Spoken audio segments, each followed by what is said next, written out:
Di awal film, kita dibawa ke sebuah gedung opera di Jerman. Terlihat para musisi dan penari di sana sedang berlatih untuk sebuah pertunjukan yang akan mereka adakan nanti.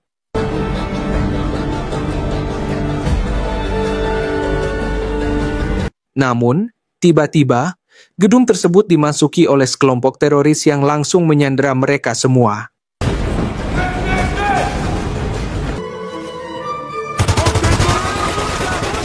Ternyata, kelompok teroris tersebut berniat meminta tebusan sebesar $300 juta dari pemilik tim opera. Why have these monsters taken the National Opera hostage? Our goal of 300 million. Tak lama setelah itu, datanglah tim pasukan khusus yang ditugaskan untuk melumpuhkan kelompok teroris dan menyelamatkan para sandera. Tim pasukan khusus tersebut dipimpin oleh seorang kapten bernama John dan wakilnya yang bernama Matteo. Di sini, John langsung menugaskan pasukannya untuk masuk ke dalam sementara ia dan Matteo akan menjadi penembak jitu dari atas gedung. Right, let's rock and roll. Kini, John dan timnya sudah berada di posisi masing-masing. Namun, John memerintahkan agar serangan tidak dilakukan sebelum ada sinyal darinya. Kemudian, pemimpin teroris menghubungi pemilik opera untuk segera mentransfer uangnya. Namun, karena pemilik opera meminta waktu 20 menit, teroris tersebut membunuh salah satu sandera wanita di sana. Melihat hal ini, Matteo, sang wakil kapten, tidak bisa lagi menahan emosinya dan menembak teroris tersebut tanpa menunggu perintah dari John. Akhirnya, terjadilah baku tembak antara kelompok teroris dan pasukan khusus.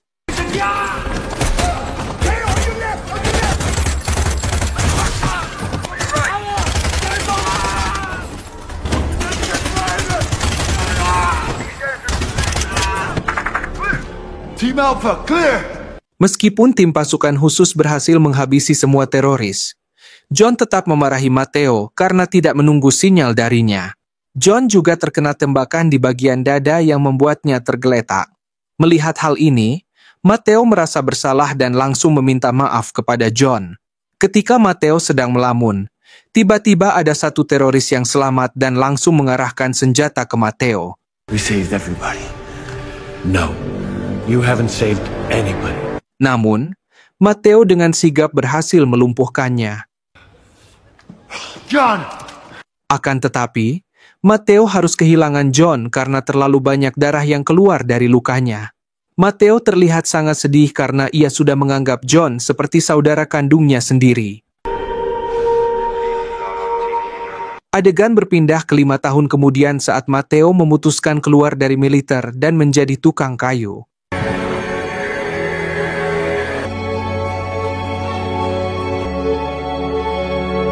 Pada malam hari, Matteo pulang ke rumah kontrakannya. Di sana, ia melihat foto mendiang John bersama istri dan anaknya. Matteo kembali merasa bersalah atas kematian John, apalagi karena ia sudah menganggap John seperti saudara kandungnya sendiri. Begitu banyak kenangan bersama John, dan Matteo juga sangat mengenal istri John, Helene.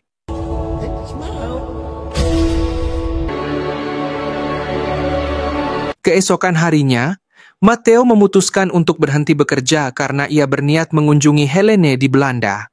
Namun, saat mengambil gajinya, atasan Matteo memotong gajinya karena ia pergi sebelum kontraknya selesai. Matteo hanya bisa bersabar. Lalu ia naik bus untuk pergi ke rumah Helene. Bukaresti?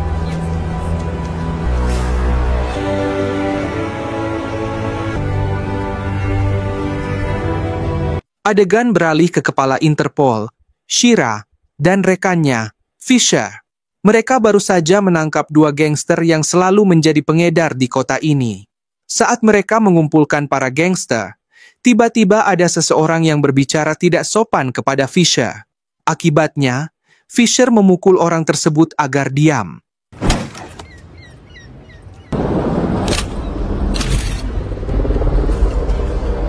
Di sisi lain, kita diperkenalkan dengan bos mafia bernama Saban, yang saat ini sedang dihubungi oleh tangan kanannya. Saban menerima informasi bahwa anak buahnya baru saja ditangkap oleh Interpol. Saban juga memerintahkan tangan kanannya untuk mencari tahu siapa dari Interpol yang berani menangkap anak buahnya. Kembali ke Fisher dan Shira, yang sekarang membawa orang yang tadi dipukul olehnya. Ternyata, orang tersebut hanya berpura-pura menjadi gangster karena ia adalah mata-mata dari Interpol. Fisher meminta mata-mata itu untuk menjebak Saban, bos mafia yang selalu melindungi para gangster. This was just a warm-up. Now we crank the heat and we force them to make a mistake. Adegan berpindah ke seorang bos saham bernama Paul. Paul terlihat panik karena baru saja kehilangan perdagangan senilai 15 juta dolar. Yang membuat Paul panik adalah uang yang baru saja digunakan itu adalah milik kliennya, Saban, si bos mafia.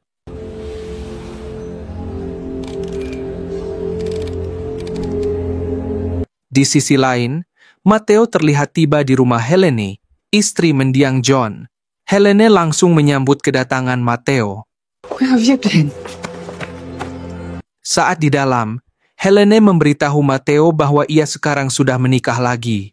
Matteo menjawab bahwa ia hanya datang untuk meminta maaf karena telah menyebabkan John meninggal. Hal ini membuat Helene marah karena baru mengetahuinya sekarang. Matteo hanya bisa meminta maaf dan kemudian memutuskan untuk pergi. It was my fault John died. You don't get to do that. It should have been me. Shut up! Sorry.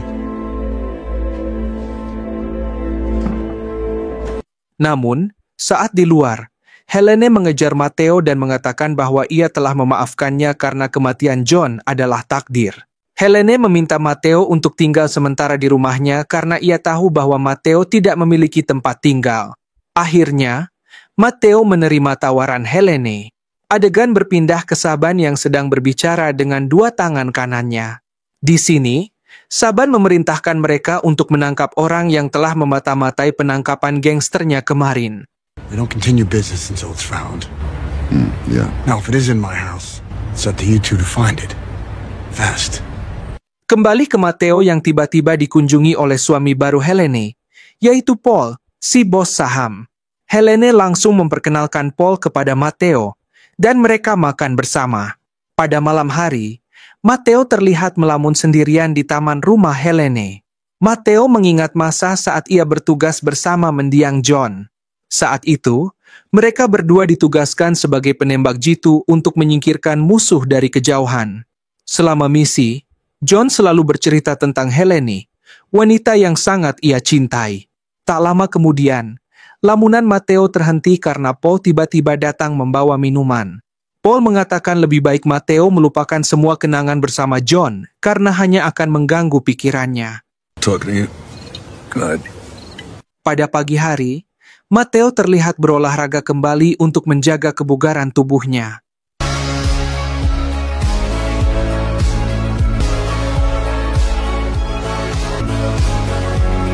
Siang harinya, adegan berpindah ke Paul yang sekarang berada di kantornya. Paul mendapat tamu yang ternyata adalah Saban, si bos mafia.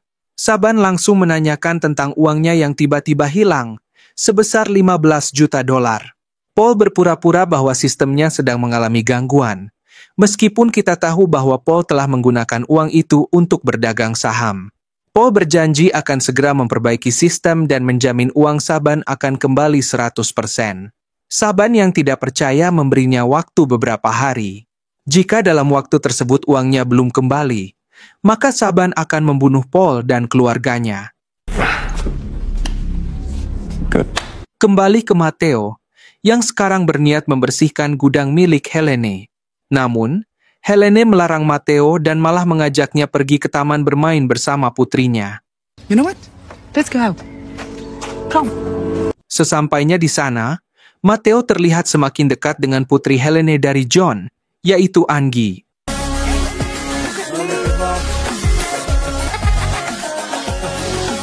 Pada malam hari, Paul terlihat bingung bagaimana caranya mengembalikan uang Saban secepat mungkin.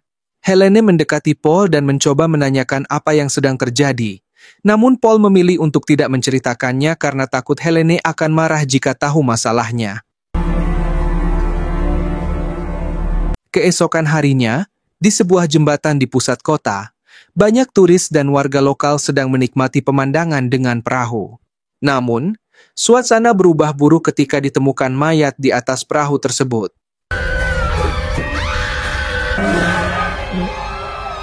Ternyata, mayat itu adalah mata-mata Interpol yang dibunuh oleh dua tangan kanan Saban. Tak lama setelah itu, Fisher dan Shira tiba dan langsung memproses tempat kejadian perkara. Di sini, Shira berasumsi bahwa semua ini adalah ulah Saban sebagai peringatan agar Interpol tidak mengganggu para gangsternya lagi. Fisher juga mengambil ponsel mata-mata tersebut untuk mencari bukti di dalamnya. Di sisi lain, Saban kembali menghubungi Paul, meminta uangnya. Paul kembali beralasan bahwa tim IT masih memperbaiki sistemnya. Saban mengingatkan Paul bahwa jika uang tersebut tidak dikembalikan, maka keluarga Paul akan menjadi taruhannya. You just got to trust me. Trust you. You know, trust me is what people say right before they sneak up behind you and they cut your fucking throat. My money. Gabriel, I can fix this. I just need more time. Okay. Adegan berpindah ke Matteo, yang sedang membuat meja kayu. Anggi mendekati Matteo dan mengajaknya bermain. Anggi terlihat tiba-tiba memeluk Matteo karena ia merasa Matteo lebih cocok menggantikan John sebagai ayahnya. Helene, yang melihatnya dari jendela, hanya bisa tersenyum melihat putrinya yang semakin dekat dengan Matteo. Kembali ke Paul, yang kini menghubungi tangan kanan Saban. Di sini, Paul mengatakan yang sebenarnya tentang uang Saban sebesar $15 juta yang telah ia habiskan. Sebagai gantinya, Paul mengizinkan tangan kanan Saban untuk menculik Anggi, yang merupakan anak tirinya, selama tindakan mereka tidak diketahui oleh Interpol. Beberapa jam kemudian, Matteo, Helene, dan Anggi terlihat bermain di taman kota. Awalnya semuanya terlihat baik-baik saja, namun tiba-tiba sekelompok preman menyerang Matteo. Ternyata, para preman tersebut adalah anak buah Saban. Saat Matteo sibuk menghadapi para preman, tangan kanan Saban langsung menculik Anggi. Melihat hal itu, Matteo langsung mengejar tangan kanan Saban dengan menggunakan sepeda. Sementara Helene segera menghubungi Paul dan meminta bantuannya. Di sini, Paul pura-pura panik lalu mengatakan bahwa ia akan segera datang. Kembali ke Matteo, yang kini nekat melompat ke dalam mobil tangan kanan Saban.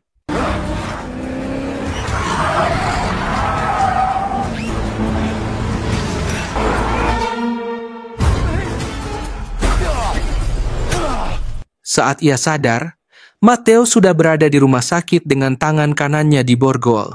Helene dan Paul juga terlihat sedang diinterogasi oleh Shira dan Fisher.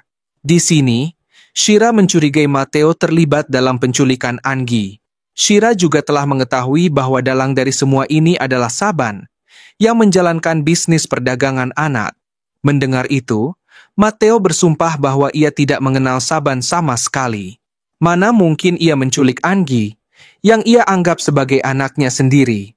Matteo lalu mengatakan bahwa ia adalah mantan wakil kapten pasukan khusus bersama almarhum John, ayah Anggi. Kini, Matteo meminta Shira untuk membebaskannya karena malam ini ia akan memburu Saban demi menyelamatkan Anggi. Akhirnya, Shira mempercayainya dan mengatakan bahwa Matteo bisa menghubungi Interpol jika menghadapi masalah. Di sisi lain, Saban dan tangan kanannya berencana menyerahkan Anggi kepada sindikat di Thailand.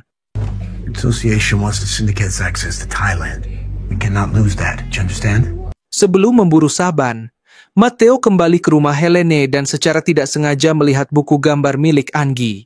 Di sini, Matteo teringat pada almarhum John, yang pernah menitipkan Anggi padanya. Saat itu, John meminta Matteo menjadi ayah baptis Anggi, yang berarti Matteo harus menjaga Anggi jika John meninggal. Saat Matteo hendak pergi, Paul tiba-tiba melarangnya. Paul mengatakan bahwa Saban sangat berbahaya karena memiliki koneksi dengan gangster Thailand. Mendengar itu, Matteo mulai curiga bahwa Paul terlibat dalam kasus ini. Segera, Matteo menginterogasi Paul untuk mengatakan yang sebenarnya.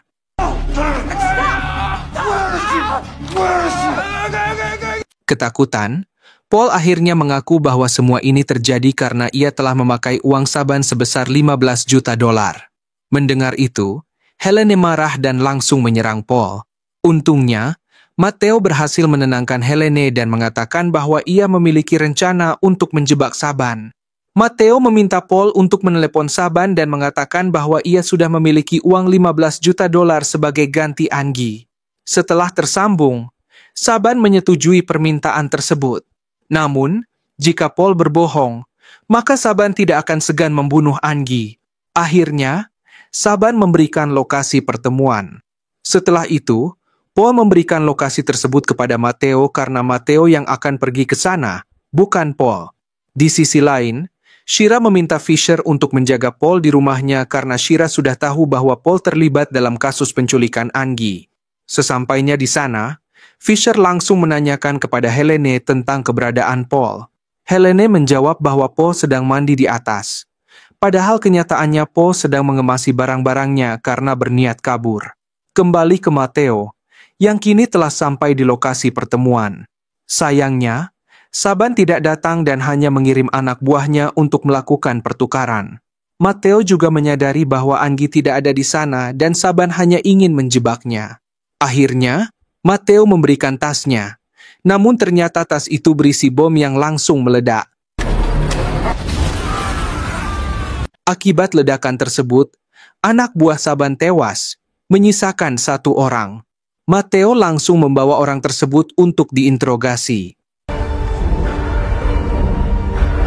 Dengan sangat kejam, Matteo menyiksa anak buah Saban tersebut dan menanyakan keberadaan Angie. Akhirnya, pria itu mengatakan bahwa Angie berada di sebuah klub malam di Thailand. Mendengar itu, Matteo segera berangkat ke klub malam tersebut. Adegan kembali ke rumah Helene. Di sini, tiba-tiba tangan kanan kedua Saban datang dan langsung menyerang Fisher. Tangan kanan tersebut berhasil melumpuhkan Fisher, lalu pergi begitu saja.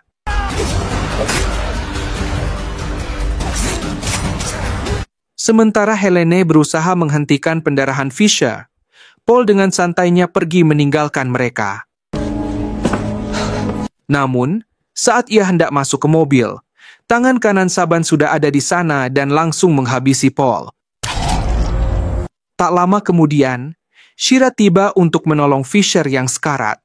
Dengan cepat, Shira memanggil tim medis, dan Fisher dibawa ke rumah sakit. Di saat yang sama, Shira tiba-tiba dihubungi oleh Matteo, yang meminta bantuan Interpol untuk menangkap Saban dan menyelamatkan Angie yang disekap di klub malam Thailand. Singkat cerita, kini Matteo tiba di klub tersebut dan langsung mengalahkan semua penjaga yang ada di sana.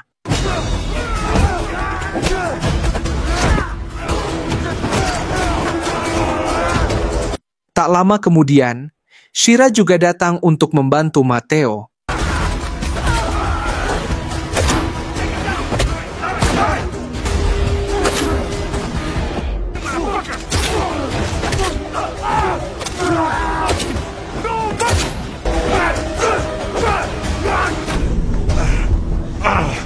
Saban, yang menyadari hal ini, segera memerintahkan 2 tangan kanannya untuk membawa Angie kabur lewat pintu belakang. Matteo dan Shira langsung mengejar hingga harus berhadapan dengan 2 tangan kanan Saban.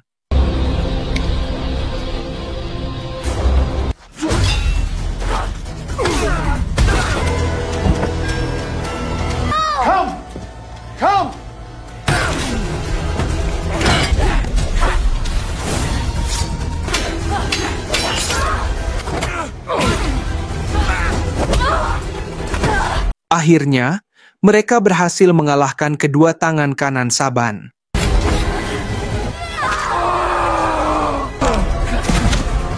Setelah itu, Matteo langsung menuju ke jalan untuk menyelamatkan Angie.